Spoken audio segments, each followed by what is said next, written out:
Hi, thanks very much for clicking on the video link and joining me for another in the series of Idle Chat videos for the American Bar Association's Section for Dispute Resolution.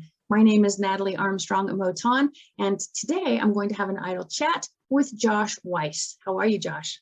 I am great, Natalie. Thank you very much for having me. Well, it's my pleasure.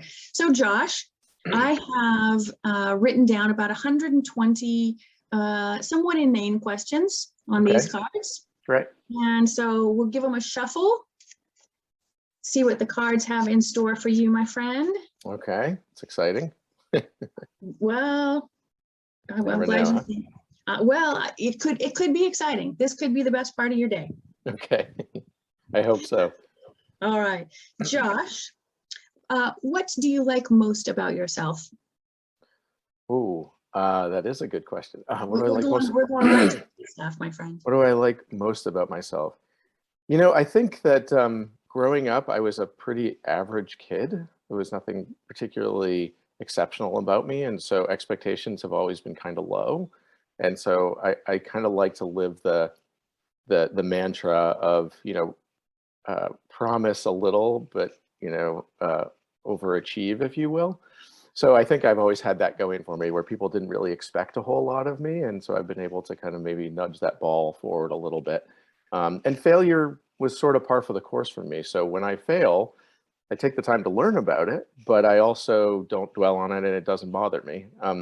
One of my friends once said to me, when you realize you're not nearly as important as you think you are, then failure and other kinds of things that perhaps don't go your way are a lot easier to manage, because most people don't care and they've moved on, etc. So I think it's just that kind of attitude and that overall approach to life that has served me well.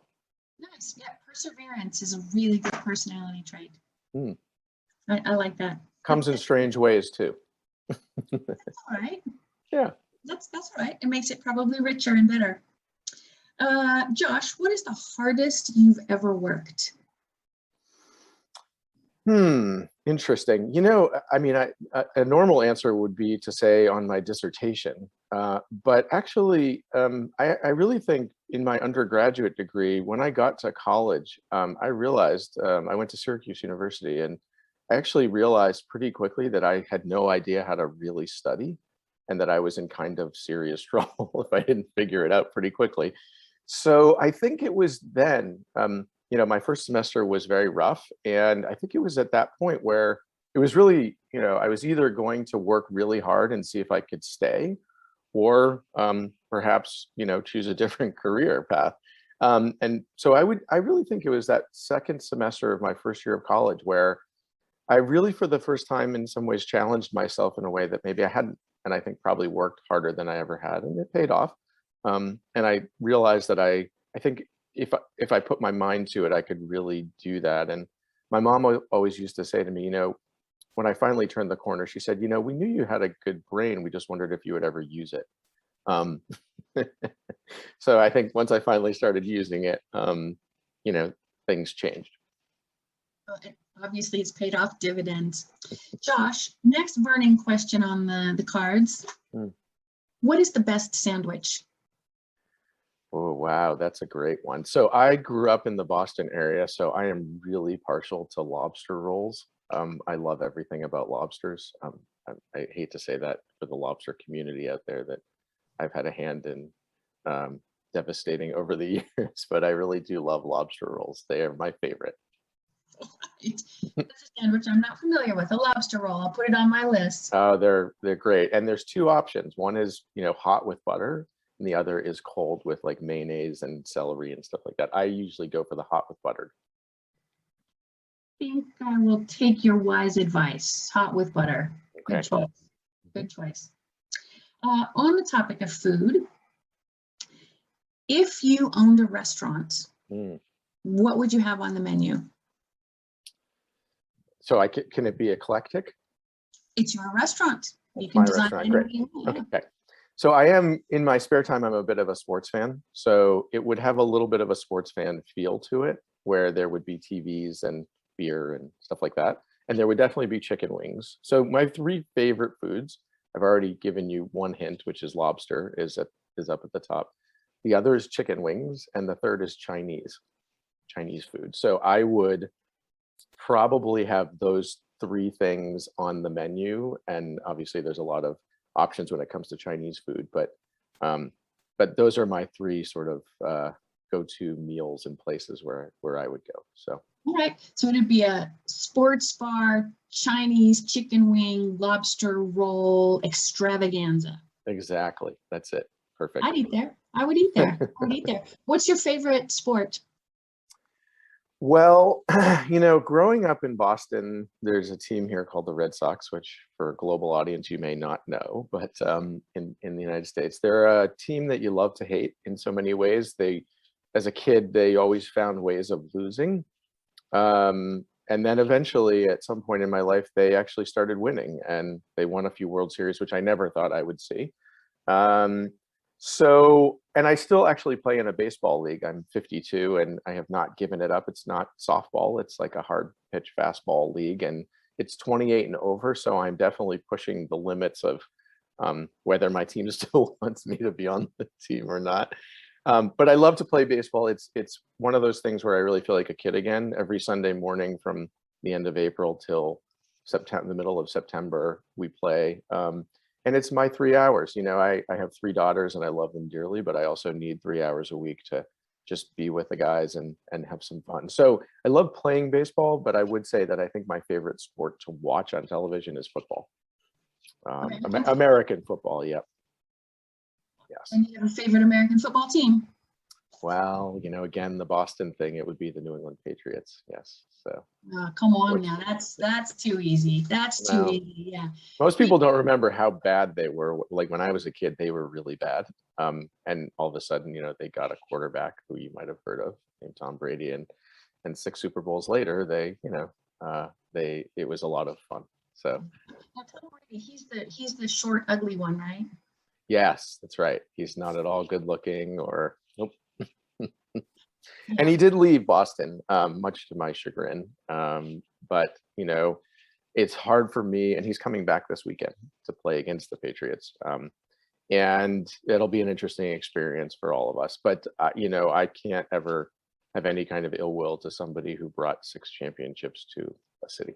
Can't do it. A true love lasts forever. That's true. That's right. True love. All right, Josh, are you a man given to quote films? I am, yes. I think it's a guy thing on some level. We can't really remember what it is that, for example, our spouses would like us to do on a daily basis. But if you ask us for baseball facts or movie quote lines, we can dig deep and pull those out. Yes. All right. What are some of your go-to movie quotes? Ooh, go-to movie quotes. Well, believe it or not, I kind of like comedy and slapsticky stuff. So movies like Vacation with Chevy Chase or Fletch. So for example, there's a scene in Vacation where they go to visit his cousin Eddie in the middle of nowhere, and at one point they're making tuna helper without the tuna. And he puts real tomato ketchup on it. He says, "Ooh, real tomato ketchup, Eddie?" And Eddie says, "Nothing but the best, Clark." So silly things like that. I don't know why, and also, from Field of Dreams, like James Earl Jones's soliloquy about baseball and how it stood the test of time and things like that. So I don't know if there's too many prophetic things in there, but the lines that have stuck with me tend to be more goofy and things that I use with my kids and things along those lines. As long as they communicate, I think that they're great. Yeah, I agree. And your choices are probably more positive than, take the cannoli, leave the gun. Yeah, that's right. I tend to focus in on, I do like adventure. I'm actually quite a big sort of sci-fi adventure-y kind of person. Like I love the Lord of the Rings books and the movies. They're absolute favorites. And my wife is constantly walking in the room and saying, "You're watching this again." And I worked on a project in the Middle East called the Abraham Path, which was a very interesting endeavor. It still is, and it's still going. And it's sort of to create a long distance walking route as a way of bringing people from the West and around the world to the Middle East to understand it better. And I have to say, there were many times we were out in the desert, or we were in small villages, or in the highlands. We went Mount Sinai and things like that. And I often thought about myself as kind of my own little Lord of the Rings band of people who was doing this endeavor. And yeah, so. That's a really nice story. And I am partial to second breakfast, which is what the hobbits always talk about. We do have second breakfast in this house. We also have 11sies. Oh, wow. Yeah. I have to try to institute that more here. You know, we have breakfast, second breakfast, we have 11sies, then we stop for lunch, and then the day goes on from there. Yeah, it takes effort to maintain this degree of fluffiness. This is not without great cost. You mentioned that you're a sci-fi fan. Mm-hmm. Can you do the Spock hand greeting? He's not sort of. I can't cheat, right? Like, I think if I could separate them a little, but no, I can't. You can see clearly. I have like half of a weird bad Spock thing going on there. Maybe just the live long, but not necessarily the prosper. Yeah, I don't have the prosper. Live long. Yeah, I'm probably thinking, given my family history, it might be prosper, but not longevity, sadly. You just don't have that recessive gene for both. No, my wife will be around a lot longer than me. Did she do that? Probably. She's very good at everything, so probably. Well, it's not a skill, it's a recessive gene. It's like rolling your tongue.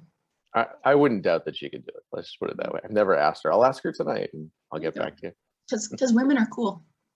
They are cool. I mean, I live with a house with them, so it oozes, coolness out of our house. It's important for you to think that women are cool. Yeah. All right. Josh, cake or pie? Pie. Any particular kind, or just all pie, the collective? Well, I do love pumpkin pie, like around Thanksgiving time. That's really a lot of fun, and it's yummy. And then apple pie is if somebody said you could have chocolate cake or apple pie, I would go with the apple pie with some ice cream to keep that suits your baseball tendencies so nicely. It does, and it keeps my fluffiness up too. All right. Well, Josh, my last question for you is, what do you love most about the resolution industry and the work that you do as a mediator? Honestly, the challenge. It's funny because sometimes when people call you an expert, it makes me bristle. I would say after 30 years in this industry that I'm knowledgeable, but I think I'm constantly learning, and that's what I love about it. I love the multidisciplinary nature of it. I just got a book called Our Brains at War, which talks about how our minds work when we're under great stress or pressure, or where violence is around us and things like that. And it's a never-ending learning experience, and I find that fascinating. And and there's so many opportunities to dive into worlds that you don't know about when you're mediating or negotiating. I mean, I do a lot of consulting in lots of different industries, and you have to figure out, how do I help these people with this problem, with this challenge, etc. And so I think that's really it. It's fascinating, and I don't ever expect to retire, because it's not a job for me. It's like a way of life, and I love it. I'm very fortunate to have fallen into this and to really feel like it's what I'm supposed to be doing. What a fantastic adventure. Josh, thank you so much for joining me for an idle chat. It was great getting to know you a bit. Thank you, Natalie. It was a lot of fun. I wish we could actually chat longer. I don't get many of these, so. Well, we'll stay in touch and have an idle chat again soon. Okay, thanks so much. Yep.